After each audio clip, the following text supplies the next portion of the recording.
এখন টিমের মতো খুব সামান্য রিপ্রেজেন্টেশন হয়েছে, বুঝতে পারছেন। সবুজ আয়নের বার্তা আমরা দিতে চাইছি এবং প্রত্যেকটা মানুষের ভেতর থেকে সচেতনতা দরকার।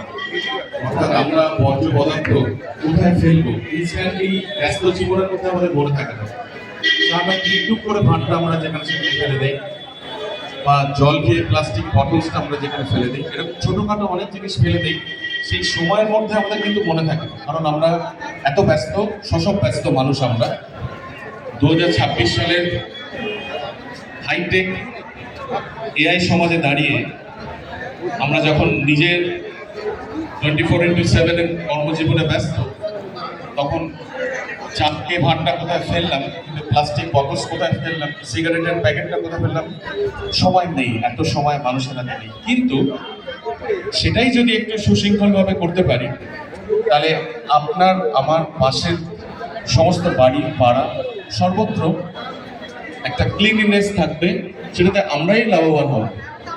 সেই জন্য একটু ভালো করে দেখবেন আমাদের মডেল ক্যাডবেরি ফেলে দেওয়ার প্যাকেট, বিস্কিটের প্যাকেট ফেলে দেওয়া বটলস দিয়ে ছেলেরা করেছে। রিসাইক্লিং এর একটা বার্তা আমরা দিতে চাইছি। স্পেসিফিক্যালি পলিউশন থেকে আমরা কিভাবে সোসাইটিকে বাঁচাতে পারি, সেই সঙ্গে এই যে টপগুলো দেওয়া রয়েছে, আমাদের অক্সিজেন সাইকেলটা আমরা কিভাবে বাড়াতে পারি একমাত্র বৃক্ষরোপণের মাধ্যমে, সেটা বুঝতে হবে। একটু বুদ্ধি হাত দিয়ে আমরা যদি প্রত্যেকে চিন্তা করি, আপনি আমি সবাই ব্যস্ত, ভীষণ ব্যস্ত। আজকের এই শুভ সকালে নস্টালজিয়ার পাতায় ভর করে স্মৃতি রোমন্থন করতে আমরা সবাই স্কুল প্রাঙ্গণে এসেছি। আগেও বলেছি, আবারও বলছি, একাল আর সেকালের স্মৃতিকে মিলিয়ে নেয়া, কম্প্যারিজন নয়, তুলনা নয়, আনন্দটাকে নেয়া, শুভেচ্ছাটাকে নেয়া, শুভেচ্ছা বিনিময় করা, ভালোবাসা বিনিময় করা।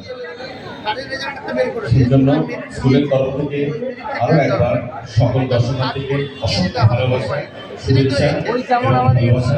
ছাড়াও আপনারা যে এখানে এসেছেন, আমরা কৃতজ্ঞ হয়েছি। Thank you for coming here.